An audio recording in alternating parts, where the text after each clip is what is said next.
He wasn't just a scholar. He wasn't just a poet. He was a man who walked between the seen and the unseen.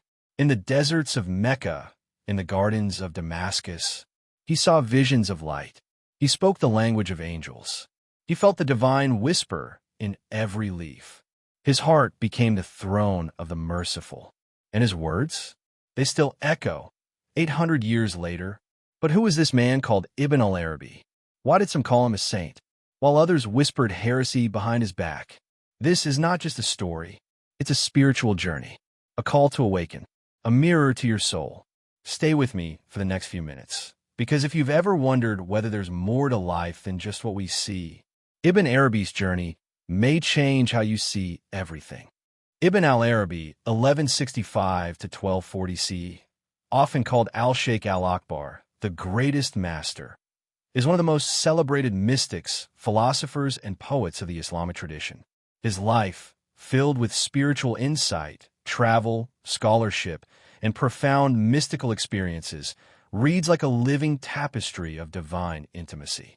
Here, in a single, unbroken flow, is the real story of his life. His birth, encounters, travels, inspirations, challenges, and legacy, woven into one continuous narrative of spiritual unfolding. Born in 560 AH/1165 CE in Murcia, Al-Andalus, modern-day Spain, Muhyiddin, igniter of the religion, Ibn al-Arabi entered a world of rich cultural interweaving. Muslim, Christian, Jewish, Berber, where philosophy, poetry, and theology mingled. From the first, the child showed signs of intense sensitivity and wonder. His mother, aware of early glimpses of divine light in his eyes, wondered whether he was destined for spiritual service.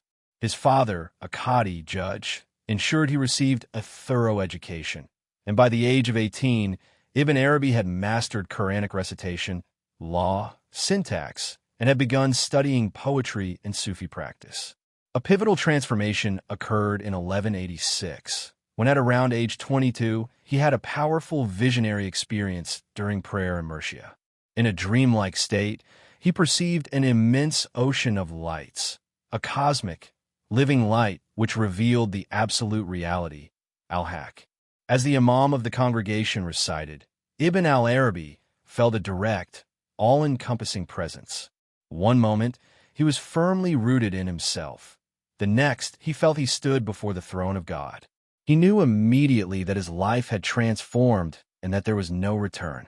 From that moment, his spiritual quest deepened, not just in piety, but in piercing insight, visionary poetry, and ecstatic unity with the divine. He left Murcia and, to fulfill norms of his time, set out for Mecca. Along his journey, he traveled through Andalusian towns in North Africa, meeting scholars, Sufis, and poets. In North Africa, he reportedly joined Sufi circles in Fez and Tunis, studying under masters, but finding his own path was more visionary. He reached Alexandria and Cairo, where he was welcomed into the circle of mystics.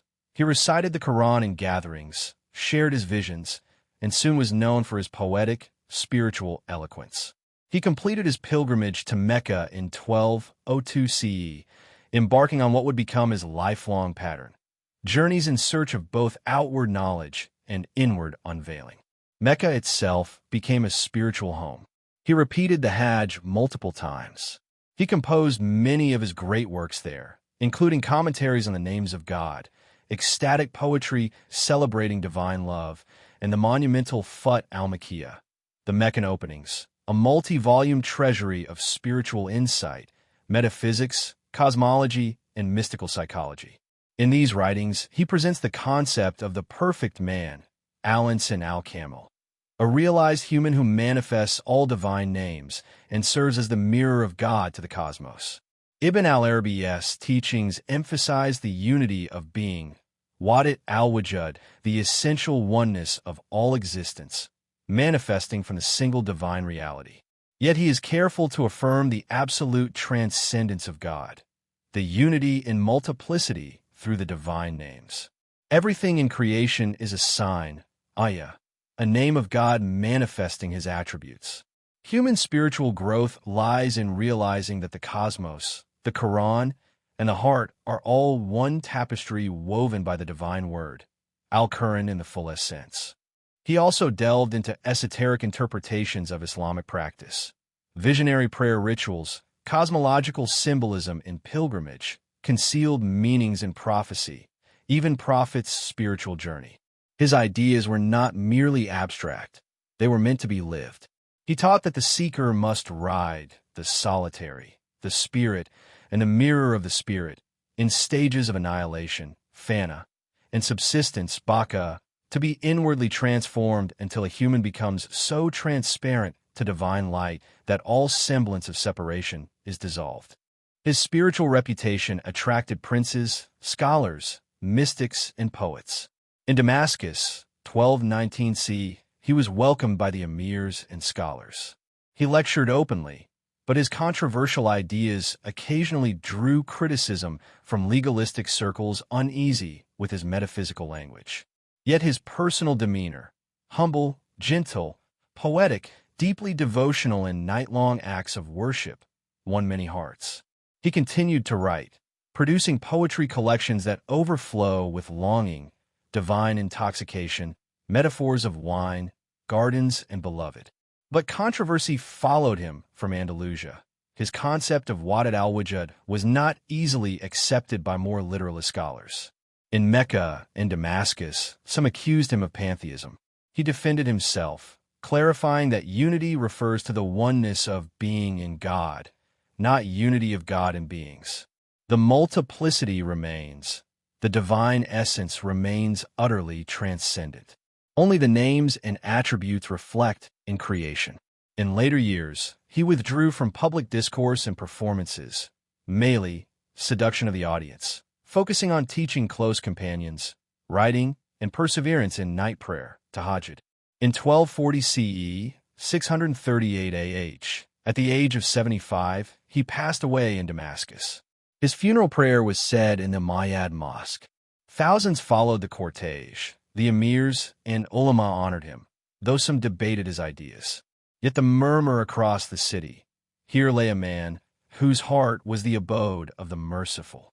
What remains today is a vast literary corpus, Fut al-Makkiyah, the Diwan of poetry, Tarjuman al-Ashwaq, interpreter of desires, Al-Insan al-Kamil, the bezels of wisdom, few al-Ikam, and many mystical treatises.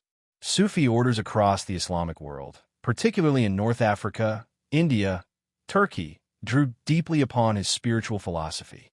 His influence extends to modern thinkers like Rumi, later Muradi, and beyond. Yet the real Ibn Arabi cannot be confined to texts. Poems tell of him walking at dawn outside Damascus, seeing petals of rose dance in morning light, each petal a word, each word a face. They tell of tears that would fall as he contemplated the name Al-Ram, the Merciful. They tell of disciples who heard birds in his garden whisper ancient secrets, and of scholars who marveled at his memory and insight. His message resonates today. The cosmos is alive with divine speech, and the human heart is a theater of divine unveiling.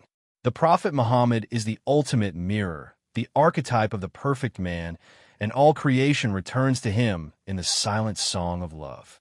In seeking the divine, Ibn Arabi invites the seeker to dive beyond form and name, to find the sweet pain of longing, the abolition of false identity, and the ecstasy of intimate friendship with the eternal. So ends this living portrait, not a dry biography, but a flowing remembrance, a heartstream tracing the journey of man who heard the song behind every creature, who saw the wing of Mubadali's mystery behind every star, and who, across centuries, continues to beckon every sincere seeker to cross the threshold of enduring love. Don't forget to like, comment your favorite quote from Ibn Arabi, and subscribe to our channel Deen in Minute for more untold Islamic stories that touch the heart and ignite the soul.